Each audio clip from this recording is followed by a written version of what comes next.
Estos cristianos de Corinto estaban en la carne, pero el calvinismo dice que la persona está tan depravada que no puede hacer nada más que pensar en las cosas de la carne. Por ende, para ser salvo, tiene que Dios regenerarlo primero.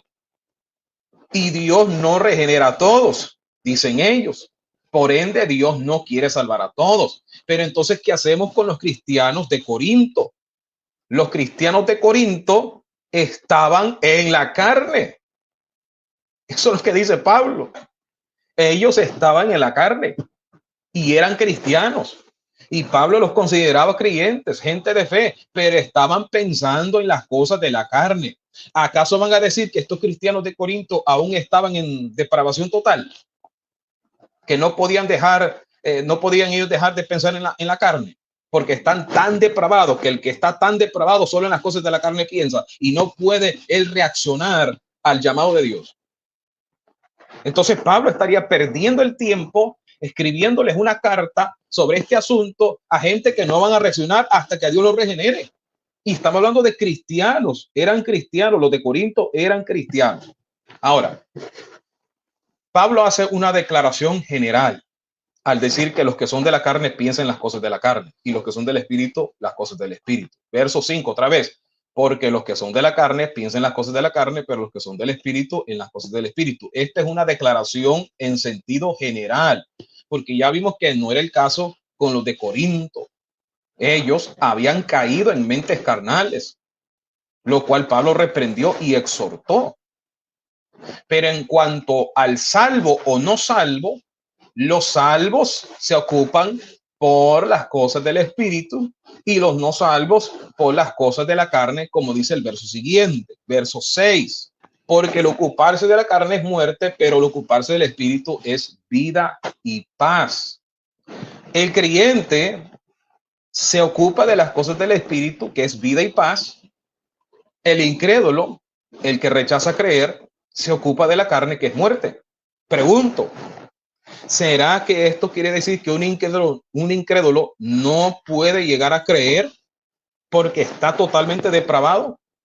No, porque así como un creyente puede desenfocarse y por propia decisión pensar en la carne, pensar carnalmente como los de Corinto, así también una persona incrédula no está tan depravada hasta el punto que no puede aceptar la gracia de Dios y ser salvo.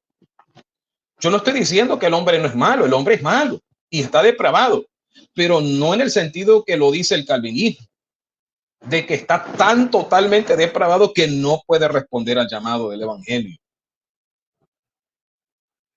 Por eso la Biblia presenta al Espíritu Santo como la persona que convence al mundo de pecado. Hay de aquel que no quiera acceder al llamado del Espíritu. Juan capítulo 16, versículo 8 dice, y cuando él venga convencerá al mundo de pecado, de justicia y de juicio. O sea, hay una obra que el Espíritu Santo está haciendo y es convenciendo al mundo de pecado.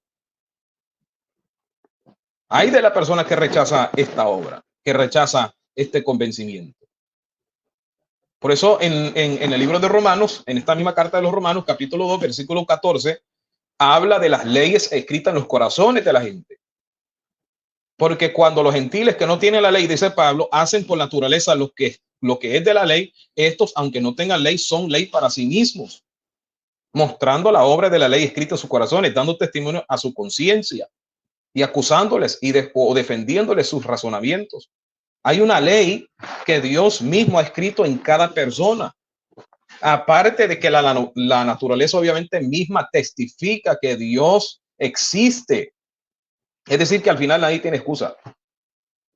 Y la persona puede aceptar o rechazar esta verdad. Una persona perdida no está tan incapacitada hasta tal punto de que no puede tomar la decisión de venir al Señor o rechazarlo. No está pero tan depravado que está moralmente incapacitado. Si no, de gusto escribiría a Dios en sus corazones su ley. Ahora, el creyente se ocupa del espíritu para vida y paz. Y si en dado caso se desenfoca, pues se arrepiente y vuelve a pensar en las cosas del Espíritu. El incrédulo piensa en las cosas de la carne para muerte. Pero si no rechaza el llamado al arrepentimiento, ese incrédulo puede pasar de muerte a vida y ser creyente. No hay nada en estos textos que indican una depravación total como el calvinismo lo plantea, como el calvinismo lo enseña. No hay nada que dice que una persona perdida no puede o no tiene la capacidad de responder al llamado de Dios sin antes ser regenerado. El andar conforme a la carne no significa que no puede tomar la decisión de dejar ese camino para ir en pos de Cristo. Incluso podemos ver el mismo ejemplo en el Antiguo Testamento con un hombre llamado Acab. Dice la Biblia que Acab era malo, y quién me va a decir que no. Y obviamente este era un hombre que andaba en la carne, pero dice la Biblia que se humilló ante Dios y Dios lo elogió por esa actitud. ¿No has visto cómo Acab se ha humillado delante de mí? Pues por cuanto se ha humillado delante de mí, no traeré el mal en sus días. Escuche bien.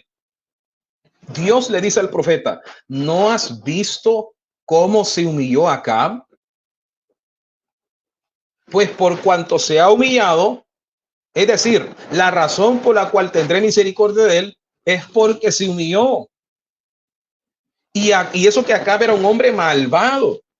Eso que Acab era un hombre que andaba en la carne, un idólatra, prácticamente un pagano, que adoraba demonios, que adoraba ídolos, que perseguía a los profetas, pero no estaba tan depravado hasta el punto de que no podía humillarse o arrepentirse.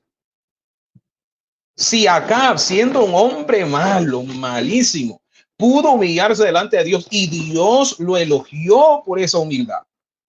Dios le dijo al profeta, mira lo que ha hecho Acab, se ha humillado delante de mí. Por cuanto se ha humillado delante de mí, no traeré el mal en sus días. Pero el calvinismo tiene al hombre siendo un tonto que no es capaz de razonar ni decidir humillarse. Es que no existe una depravación total de la forma que el calvinismo lo presenta. Estamos de acuerdo que Dios es el que hace el llamado. Estamos de acuerdo que nadie se puede salvar a sí mismo. Pero es que Dios está llamando a todos al arrepentimiento. Y por eso que Pablo dice que hay que llevar cautivo todo pensamiento a la obediencia de Cristo, lo cual implica que tienen que tomar una propia decisión.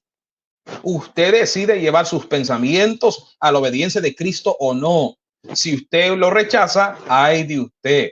Por eso hay montones de advertencias en la Biblia donde dice, si oyes hoy su voz, no endurezcas tu corazón. Esto está en los Salmos, esto está en Hebreos 3:15, esto está en Hebreos 3:12, donde dice que no haya ninguno entre vosotros con corazón malo de incredulidad para apartarse del Dios vivo. O sea, la persona tiene la capacidad de apartarse si así lo decide, si se vuelve incrédulo, si niega la fe. Y el hombre caído también tiene la capacidad de acercarse a ese Dios vivo. Por eso Santiago decía, acercaos a Dios y él se acercará a vosotros. No significa que el hombre está incapacitado. No significa que el hombre no puede tomar una decisión. El calvinismo tiene al hombre siendo un tonto, de que es incapaz de responder, que es incapaz de tomar una decisión, que es incapaz de reaccionar.